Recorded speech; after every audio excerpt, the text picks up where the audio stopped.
Hi friends, welcome back to my channel piggy bank. இன்னைக்கு நம்ம சேனல்ல என்ன வீடியோ பார்க்க போறோம்னு பார்த்தீங்கன்னா, நகைய வச்சு நகை வாங்கலாமா? அதாவது நம்மகிட்ட பழைய நகை இருந்ததுன்னா, அத பேங்க்ல அடமானம் வச்சுட்டு, அந்த அமௌண்ட்ட வச்சு புதுசா நகை வாங்குறது. இந்த மெத்தட் வந்து ஒர்க் ஆகுமா? ஆகாதா? அப்படின்ட்டு தான் டீட்டெயிலா இந்த வீடியோல வந்து எக்ஸ்ப்ளைன் பண்ண போறேன். வாங்க வீடியோக்குள்ள போலாம். அதுக்கு முன்னாடி நீங்க இன்னும் என்னோட சேனல சப்ஸ்கிரைப் பண்ணாம பார்க்குறீங்கன்னா, ப்ளீஸ் சப்ஸ்கிரைப் பண்ணுங்க. ஏன்னா, நீங்க பண்ணக்கூடிய அந்த சப்ஸ்கிரிப்ஷன் வந்து பார்த்தீங்கன்னா, இந்த மாதிரி இன்னும் யூஸ்ஃபுல்லான வீடியோ வந்து மேக் பண்ணுறதுக்கு எனக்கு இன்னும் மோட்டிவேஷனலா இருக்கும். இப்போ வாங்க வீடியோக்குள்ள போலாம். நகைய வச்சு நகை வாங்குறது அப்படின்றது 100% ஒர்க் ஆகும். ஆனா, நான் சொல்லக்கூடிய இந்த 5 விஷயத்த ஃபாலோ பண்ணிங்கன்னா, நம்மளால சுலபமா அந்த பழைய நகைய மீட்க முடியும். அது என்னென்னன்ட்டு பார்க்கலாம் வாங்க. முதல் பாயிண்ட் என்னன்னா, நம்மகிட்ட எவ்வளோ நகை இருந்தாலுமே, நம்ம மாசம் மாசம் எவ்வளோ நகைச்சீட்டு வந்து கட்டுவோமோ, அதுக்கு டபுளாவோ, இல்லன்னா அத விட கொஞ்சம் அதிகமாவோ மட்டும் தான் நம்ம வந்து நகை வந்து வைக்கணும். மொத்தமா கால்குலேட் பண்ணணும். அதாவது நம்மளால மாசம் மாசம் ரூ. 5,000 கட்ட முடியும்னா, ஒரு வருஷத்துக்கு நம்மளால ரூ. 60,000 கட்ட முடியும்.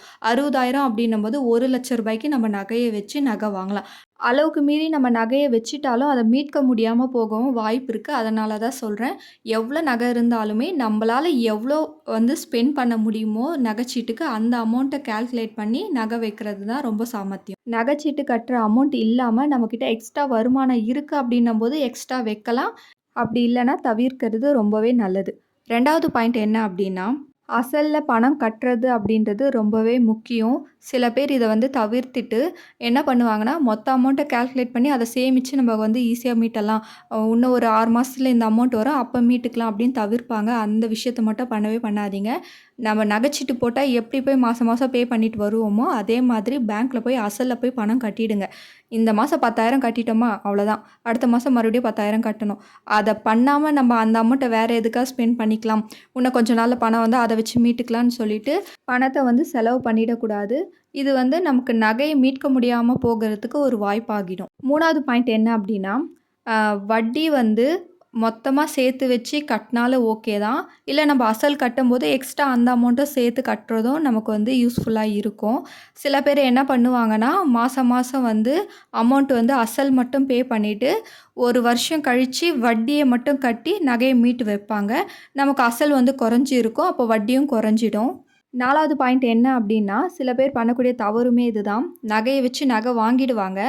அசல போய் கட்டாம மறுபடியும் நகைச்சீட்டு போட்டுட்டு வந்துருவாங்க. இப்போ என்ன ஆகிட்டோன்னா, நமக்கு பழைய கடன் அப்படியே இருக்கும். புதுசா வேற நம்ம அமௌண்ட் பே பண்ணிட்டே வருவோம். வருஷம் வருஷம் நகைய மீட்டு மட்டும் தான் வைக்க முடியுமே தவிர, நம்மளால அசல் கட்ட முடியாம போயிடும். ஏன்னா வருஷம் வருஷம் நமக்கு தேவை அப்படின்றது அதிகரிச்சுட்டே போகுமே தவிர குறையாது. சம்டைம்ஸ் என்ன ஆகும்னா, நம்ம நகை வச்சதே மறந்துடுவோம். அப்படி இல்லன்னா, அந்த நகைய வந்து சரி பார்த்துக்கலாம், இவ்வளோ தானே 1,00,000 தானே கொஞ்ச நாள் கழிச்சு மீட்டுக்கலாம், இந்த அமௌண்ட் வரும், அந்த அமௌண்ட் வரும்னு சொல்லிட்டு நம்ம தள்ளி போட்டுட்டே போயிடுவோமே தவிர, அத மீட்கணும் அப்படின்ற எண்ணமே நமக்கு வராம போயிடும். ஸோ அந்த தவற வந்து பண்ணாதீங்க. 5வது பாயிண்ட் என்னன்னா, நகை வைக்கிறோம் அப்படின்னும்போது ரொம்பவே கவனமா இருக்கணும். நகைச்சீட்டு கட்டினா எந்த அளவுக்கு கவனமா இருப்போமோ, அத விட 1 மடங்கு அதிகமா இருக்கணும். ஏன்னா, நமக்கு சம்டைம்ஸ் வந்து ஒரு கேர்லெஸ் வந்து வர ஆரம்பிக்கும். அது என்ன 1 வருஷம் வட்டி கட்டிக்கலாம், அடுத்த வருஷம் மீட்டுக்கலாம் அப்படின்ட்டு ஒரு கேர்லெஸ் வந்துட்டே இருக்கும். அத தவிர்த்து நம்ம கட்டுற அமௌண்ட் வந்து கரெக்ட்டா பே பண்ணி அசல கட்டிட்டு, சீக்கிரமா அந்த நகை கடன முடிக்கிறது தான் நம்ப பார்க்கணும். நம்மக்கிட்ட எவ்வளோ நகை இருந்தாலுமே தயவு செஞ்சு நம்மளால எவ்வளோ அமௌண்ட் கட்ட முடியுமோ அந்த அமௌண்ட்டுக்கு மட்டும் நகைய வந்து வைங்க. ஏன்னா சில பேர் சொல்வாங்க, நான் 100 பவுன் சேர்த்துட்டேன், 50 பவுன் சேர்த்துட்டேன் அப்படின்னு சொல்லிட்டு நம்மள வந்து ஆர்வத்த தூண்டிட்டே இருந்து, நம்ம என்ன பண்ணிடுவோம்னா, நமக்கும் ஒரு ஆசை தான். எல்லாருக்குமே ஒரு ஆசை தாங்க. நகை நெறைய வாங்கணும், நெறைய வாங்கணும்னு சொல்லிட்டு.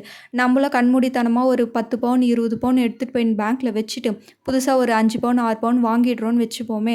நமக்கு டக்குன்னு ஏதாவது ஒரு நகைய வைக்கணும், ஒரு எஜுகேஷனுக்காகட்டும், ஒரு வீடு வாங்குறோம், ஏதாவது ஒரு விஷயத்துக்கு நகை தேவைப்படுதுன்னா, அந்த டைம்ல நமக்கு நகை இல்லாம ரொம்ப கஷ்டப்பட வேண்டியிருக்கும். ஸோ நம்ம குடும்ப சூழ்நிலையும் வந்து கருத்துல வச்சுட்டு தான் நகைய வச்சு நகை வாங்கணும்.